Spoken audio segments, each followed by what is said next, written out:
नमस्कार, आप देख रहे हैं नारद मुनि लाइव और मैं हूं आपके साथ जुबैर कुरैशी। दोस्तों, कल विश्व उर्दू दिवस है और विश्व उर्दू दिवस को लेकर हमारे साथ यहां पर मौजूद हैं रिटायर्ड डीजीपी एमडब्ल्यू अंसारी, जो उर्दू को लेकर एक उर्दू को बढ़ावा देने के लिए एक अभियान छेड़े हुए हैं, एक मुहिम छेड़े हुए हैं। तो सबसे पहले उनसे कई उर्दू को लेकर कई मुद्दों पर बातचीत करेंगे, लेकिन सबसे पहले उनका स्वागत है। आप सर, आपका बहुत बहुत स्वागत है हमारे कार्यक्रम में। तमाम स्टाफ को बहुत बहुत शुक्रिया जी। सर, सबसे बड़ा सवाल यही है कि उर्दू एक समय था कि उर्दू भारत में दूसरी भाषा के रूप में जाना जाती थी, लेकिन धीरे धीरे उर्दू का पतन होता गया। आज उर्दू हर जगह से ख़त्म होती नज़र आ रही है और आप इसको लेकर एक मुहिम भी छेड़े हुए हैं कि उर्दू को बढ़ावा देने के लिए। तो क्या कारण मानते हैं, क्या वजह मानते हैं कि उर्दू क्यों लगातार ख़त्म होती जा रही है?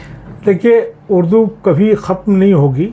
आज जो है उर्दू वर्ल्ड के 7th लैंग्वेज है और यूएनओ की जो है दफ्तरी भाषा यानी ऑफिशियल लैंग्वेज हो चुकी है।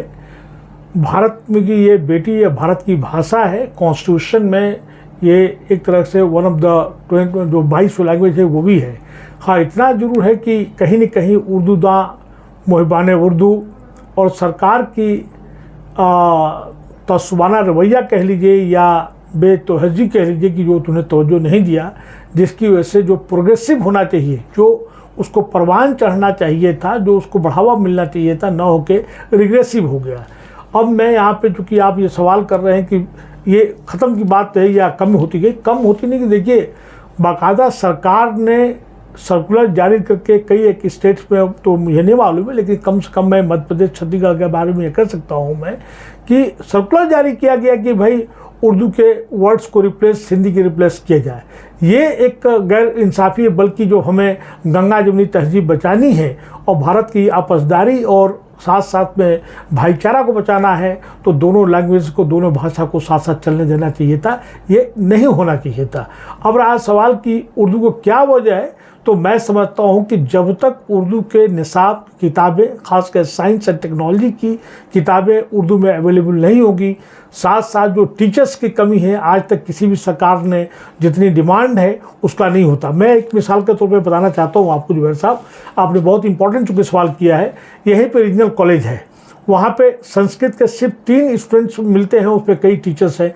जब वहाँ पे 18 जो है उर्दू के टीचर्स पढ़ने की मांग करते हो, वहाँ पर उर्दू टीचर्स नहीं है। आपको बताऊँ कि MLB कॉलेज में 50 सीट्स थी, उसको रिड्यूस करके 10 कर दिया गया। जब हम लोगों ने उसकी आवाज़ उठाई तो उसको जाके 10 से 30 किया गया, जबकि 50 से 60 करना चाहिए था। टीचर्स मुहैया करना चाहिए था, उर्दू की निसाब की किताबें जो साइंस एंड टेक्नोलॉजी की वो मुहैया करना चाहिए था, जो ये सरकार का काम है, नहीं हुआ है। अभी आपसे मैं ये भी बात बता दूँ, कहना चाहूँगा कि अभी सेंट्रल गवर्नमेंट की जो न्यू एजुकेशनल पॉलिसी है, उसमें मातृभाषा में, मदर टंग में, अपने मातृभाषा में बच्चों को पढ़ाई देने की बात कही गई है। अब सवाल उठता है कि मातृभाषा में या जो मातृ जुबान में बात कही गई पढ़ने पढ़ाने के बच्चों के लिए, तो क्या जो उर्दू पढ़ना चाहते हैं, उर्दू जानने वाले हैं, उनके पास में, उनके बच्चों के पास में उर्दू की निसाब की किताबें, खासकर मैथमेटिक्स, साइंस, फिजिक्स, केमिस्ट्री की किताबें, बायोलॉजी की किताबें हैं, वो किताबें दस्तयाब नहीं हैं। जब दस्तयाब नहीं होगा तो मजबूर होकर जो है वो हिंदी में पढ़ेगा। अब जिस तरह से अभी आपने देखा सुना हुआ कि साहब जो है ये साउथ इंडिया में लोग जो है हिंदी को बहुत अपोज करते हैं। ये अपोजिशन नहीं होनी चाहिए। अगर कोई तमिल में पढ़ना चाहता है, मलयालम में पढ़ना चाहता है, उसको भी पढ़े, और साथ साथ में दीगर लैंग्वेज, खास करके हमारी जो है ये हिंदी जो है हमारी देश की जो है ऑफिशियल लैंग्वेज है, दफ्तरी लैंग्वेज है, इसके साथ भी पढ़ना चाहिए। उसके अलावा जो मल्टी लेयर जो कॉन्सेप्ट आया, लेकिन सर एक समय था, एक दौर था, एक वक्त था कि जब अदालतें हों, थाने हों, सरकारी दफ्तर हों, कचहरी हो, ज़्यादातर उर्दू लैंग्वेज का इस्तेमाल किया जाता, उर्दू भाषा का, उर्दू अल्फाजों का इस्तेमाल किया जाता। आप चाहे फिल्मी गाने, पुराने फिल्मी गाने सुन लीजिए, उठा के देख लीजिए कि उसमें भी, गानों में भी ज़्यादातर उर्दू के इस्तेमाल होता था, फिल्मी डायलॉग में उर्दू का इस्तेमाल होता था। लेकिन आज वो वक्त है कि धीरे धीरे चाहे अदालतें हों, चाहे थाना कचहरी हों, चाहे सरकारी दफ्तर हों, सबसे उर्दू दूर होती जा रही है। इसका वजह क्या है? इसके जिम्मेदार आप किसे मानते हैं? देखिए, जिम्मेदार जो है, जो इसके लिए देखा जाए तो सिर्फ सरकार है। सरकार किसी भी पार्टी की हो, जो भी बरसरे अक़दार पार्टियां हैं, उन्होंने जो है उर्दू के साथ जो है एक तरह तफरीक का रवैया बेतवज्जो का रवैया या तसवाना रवैया अख्तियार किया, जिसकी वजह से है। और साथ साथ जो उर्दूदां हैं, मुहिबान उर्दू हैं, उन्होंने वक्त वक्त पे आवाज़ बुलंद नहीं की। मैं और जगहों को नहीं जानता, लेकिन उत्तर प्रदेश की अगर बात करते हैं, मध्य प्रदेश की, और उसके साथ छत्तीसगढ़ झारखंड की बात करते हैं, यहाँ पे उर्दू अकेडमी है, वहाँ पे रेगुलर कोई चेयरमैन नहीं है, वहाँ पे उर्दू बोर्ड नहीं है। उनकी ग्रांट इन एड देखा जाए कि उसको बढ़ने के बाद हर साल, जैसे हर साल होता है कि भाई 10% से लेकर 20-25% का बजट बढ़ जाएगा, लेकिन तमाम ऐसे इंस्टीट्यूशंस, मदरसा बोर्ड हो, उर्दू अकेडमी हो या कमीशंस हो माइनॉरिटीज़ के, उनके जो है बजट को कम किया जाता है। तो जाहिर सी बात है, वो उसको स्ट्रॉन्गुलेट करने के लिए, उसको गला दबाने की कोशिश एक तरह से है ये। तो इस तरह से ये ख़त्म होता जा रहा है। आपने कहा कि उर्दू जो है ये भारत की भाषा, भारत की ज़ुबान है, भारत की लैंग्वेज है। और आपने बिल्कुल सही कहा कि दफ्तरों में, पुलिस में, अदालतों में था, हमें इसको प्रकार रखना चाहिए। लेकिन कहा जाता है कि साहब ट्रांसलेटर उर्दू के लिए हाई कोर्ट में, सुप्रीम कोर्ट में और तमाम अदालत में होंगी, लेकिन उसकी भर्ती नहीं की जाती है। यहाँ तक कि पोस्ट ऑफिस में जो है लोगों ने लिखना बंद कर दिया, क्योंकि उनके लेटर्स वगैरह सब गायब कर दिए जाते थे। उर्दू में लिखा होता था, वो कोई उसको डिलीवर प्रॉपर पेज नहीं करता था। लेकिन सवाल तो सर वही शुरू होता है ना कि इसके लिए जिम्मेदार कौन है?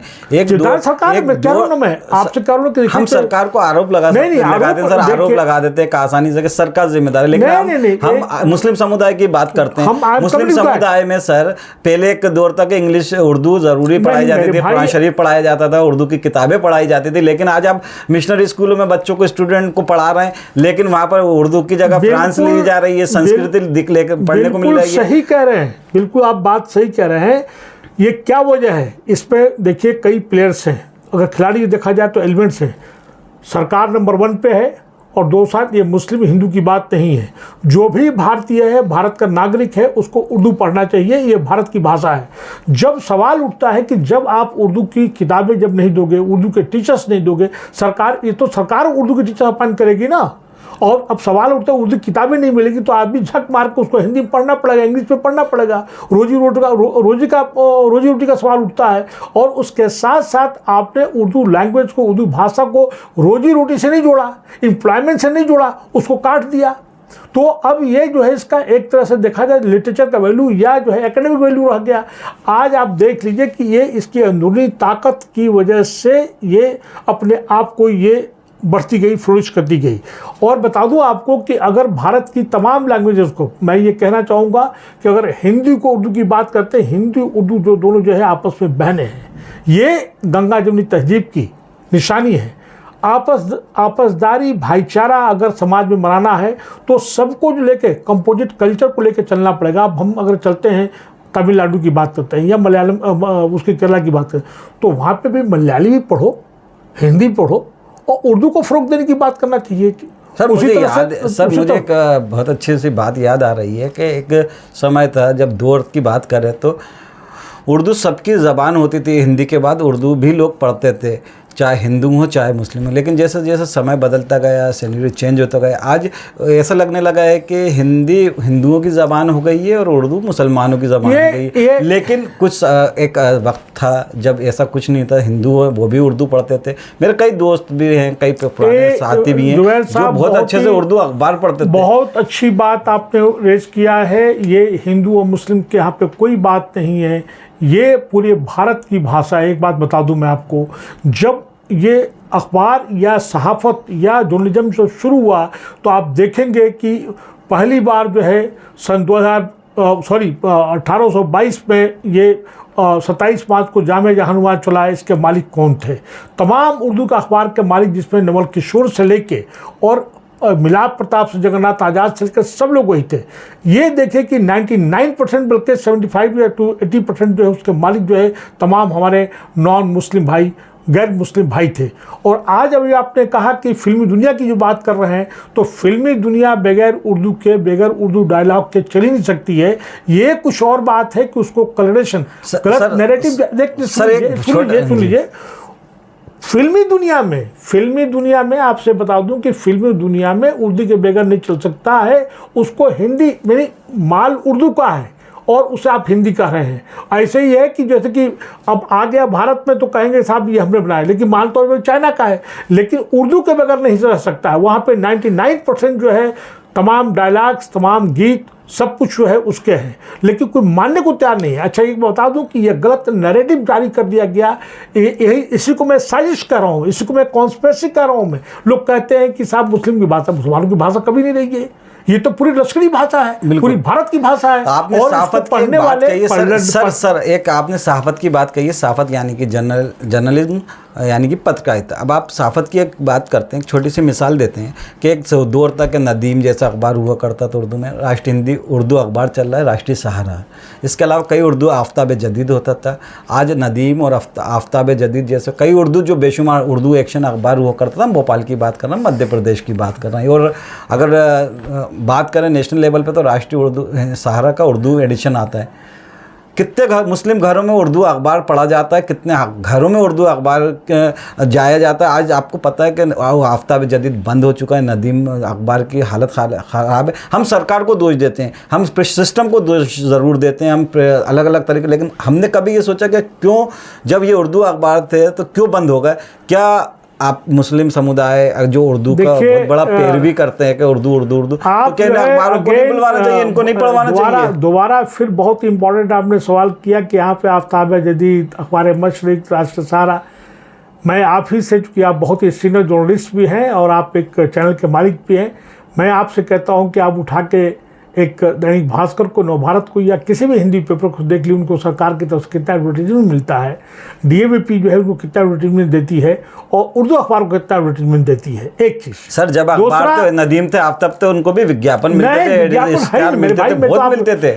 आप यकीन करो कि उर्दू अखबार के साथ, उर्दू मैगजीन के साथ जो तस्वाना रवैया जो सरकार की है, मैं आपके माध्यम से बोल रहा हूँ, मैं उसको देख लीजिए, उसको एडवर्टीजमेंट नहीं मिलता। मुस्लिम कम्युनिटी इतनी पावरफुल है, इतनी ज़्यादा है तादाद में, अगर सेकंड हाईएस्ट पॉपुलेशन है इंडिया की, तो क्या उर्दू अखबार को उर्दू बढ़ावा देने के लिए कि उर्दू अखबार नहीं खरीद सकते, उर्दू मैगजीन नहीं खरीद सकते? आप बिल्कुल सही कह रहे हो, लेकिन मुसलमानों की जो आबादी है, जो देखो पढ़ा लिखा तबका जो है, रोजी रोटी के चक्कर में अपनी शनाख्त होता जा रहा है, और उर्दू को वो चीज़ पढ़ेगा जिससे उसको रोजी रोटी मिलेगी, वो इंग्लिश की बात करेगा।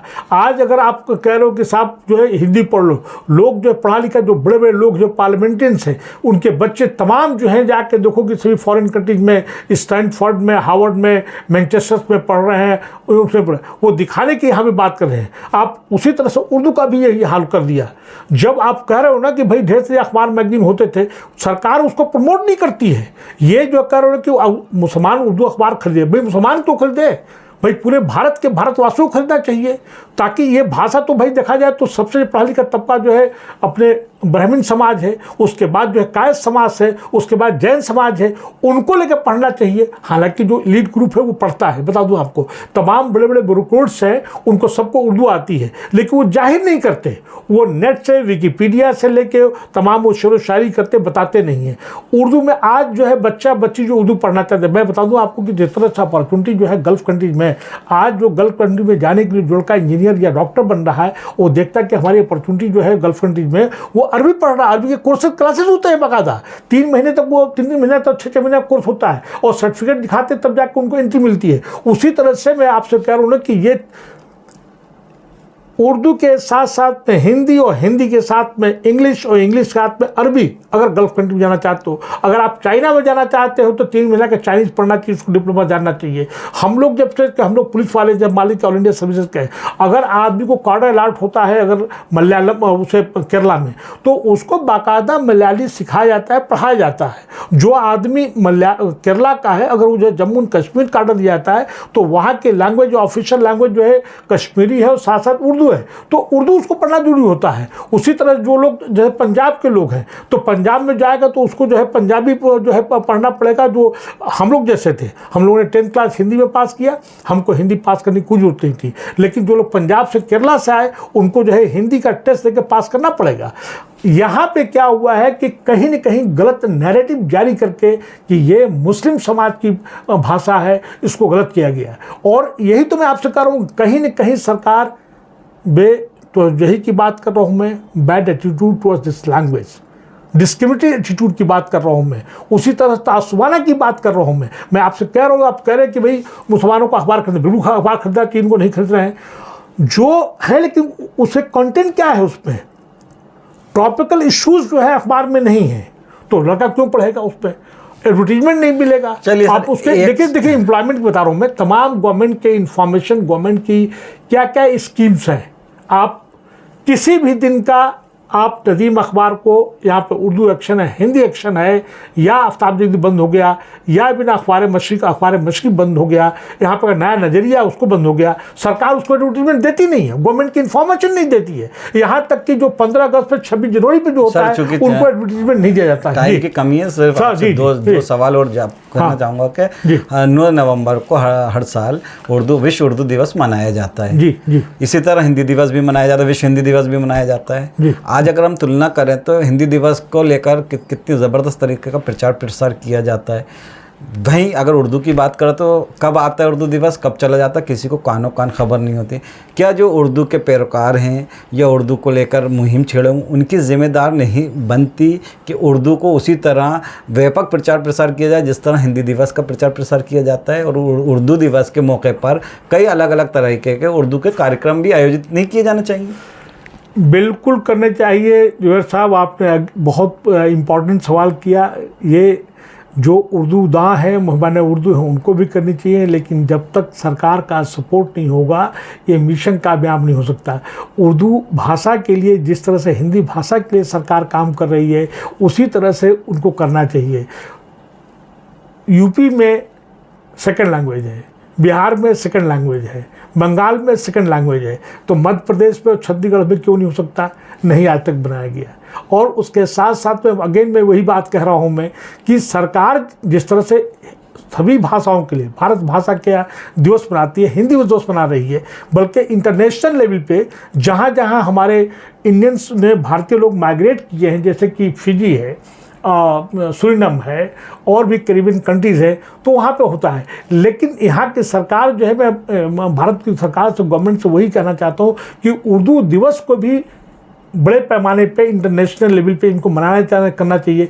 जो कुछ हो रहा है इंडिविजुअल लेवल पे हो रहा है, और जो कुछ करती है एकेडमीज करते हैं या उर्दू इंस्टीट्यूशन करते हैं, लेकिन उनके पास फाइनेंसेस नहीं है। जो ग्रांट इंडिया, जो शुरू में कहा ना मैंने कि भाई जो प्रोग्रेसिव जो होना चाहिए, जो प्रोग्रेस करना चाहिए फाइनेंस के मामले में और दीगर मामले में, स्टाफ के मामले में, सरकार ने उसका गलत एटीट्यूड की वजह से कह लीजिए या तसवाना करिए, डिस्क्रिमिनेटरी एटीट्यूड की वजह से वो नहीं हो पाता है। आप बिल्कुल सही बात कर रहे हैं, मैं आपकी बात से बिल्कुल सहमत हूँ कि ये होना चाहिए और इसके बड़े पैमाने पर होना। हाँ, इतना जरूर है कि जो उर्दू दां है, मुहबान उर्दू है, उनको इसके बावजूद भी अपने लेवल पे, इंडिविजुअल लेवल पे, इंफरादी तौर पे, कलेक्टिव लेवल पे अफोर्ड करना चाहिए, आवाज़ बुलंद करना चाहिए और गवर्नमेंट को रिप्रेजेंटेशन देना चाहिए। एक आखिरी सवाल, जैसा कि आपने बताया कि उर्दू आज दुनिया में 7वीं लैंग्वेज है, मतलब पूरी दुनिया में उर्दू एक ऐसी है जो 7वें नंबर पे है।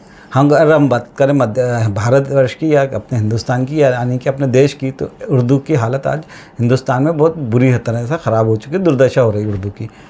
क्या ऐसी काम करने चाहिए, ऐसी क्या मुहिम छेड़नी चाहिए जिससे उर्दू अपनी पुरानी स्थिति में वापस आ सके, उर्दू की जो बदहाली है वो ख़त्म हो सके? देखिए, उर्दू की कोई दुर्गति नहीं हुई है। उर्दू लगातार जो है प्रोग्रेस कर रही है और तरक्की कर रही है, नंबर एक। दूसरा, इसमें कई एक फैक्टर्स हैं। सरकार को जो उसका एटीट्यूड है तासुबाना, उसे ख़त्म करके प्रमोट करना चाहिए। उर्दू मुहिबाने जो हैं या उर्दू दान लोग हैं, उर्दू सिर्फ रस्मुल ख़त तो अगर अख्तियार कर लें, उर्दू में लिखना पढ़ना सीख जाएँ, वही उर्दू है। कोई भी आदमी, और उर्दू जो है मुसलमानों की बपौती नहीं है, ये भारत की बपौती है, भारतीय लोगों की ज़ुबान है। उनको सबके लिए काम कराने की ज़रूरत है। अच्छा, इसमें जब तक सबका जो है एफर्ट नहीं होगा, सबकी कोशिश नहीं होगी, तो इसको परवान नहीं चढ़ सकता। इंडिविजुअल लेवल पर करना चाहिए, सरकार को भी करना चाहिए। अब जो मैंने शुरू में आपसे कह दिया कि भाई टीचर्स का अपॉइंटमेंट करो, उर्दू इंसाफ की किताबों को वो कहिया करो, तमाम जो तो उर्दू से इंस्टीट्यूशन से तंजीमें हैं उनको ग्रांट बढ़ाया जाए जो नहीं बढ़ाया जा रहा है। उर्दू के जो अखबारात हैं, मैगजीन हैं, उनको भी प्रोपोर्शन में, उसी अनुपात में उनको भी एडवर्टीजमेंट दिया जाए, सरकारी एड दिया जाए। अगर देगा तो उर्दू चलेगा। अच्छा बता दूं कि उर्दू की अंदरूनी ताकत इतनी है कि उर्दू कभी ख़त्म नहीं हो सकती, कम जरूर हो सकती है, और उर्दू के बगैर जो है भारत जो है अधूरा है। और मैं समझता हूँ कि ये वो कोहिनूर हीरा है जिसको कि भारत को कभी खोना नहीं चाहिए। इसको प्रमोट करने के लिए काम कराने की जरूरत है। जितना हिंदी पे काम हो रहा है उतना अगर उर्दू पे काम होता तो दोनों ये बहनें, सगी बहनें, बहुत ज़्यादा आगे तरक्की करेंगी और पूरा भारत जो है एक दूसरे से बंध जाएगा। बिल्कुल। तो ये थे हमारे साथ MW अंसारी, रिटायर्ड DGP, और जिनसे आज जो कि कल विश्व उर्दू दिवस है, यानी कि 9 नवंबर को उर्दू दिवस मनाया जाता है, उसको लेकर आज हमने MW अंसारी साहब से चर्चा की और जानने की कोशिश की कि उर्दू की जो दुर्दशा है क्या वजह है और उर्दू को आगे बढ़ावा देने के लिए क्या कदम उठाए जाना चाहिए। दोस्तों, आपको हमारा ये इंटरव्यू कैसा लगा हमें अपनी राय कमेंट करके ज़रूर बताएं। देखते रहिए नारद मुनि सर, आप हमारे साथ जुड़ा, बहुत बहुत शुक्रिया जुबैर साहब। I am really very grateful और आपका बहुत बहुत शुक्रिया, बहुत बहुत शुक्रिया। Thank you very much. Thank you.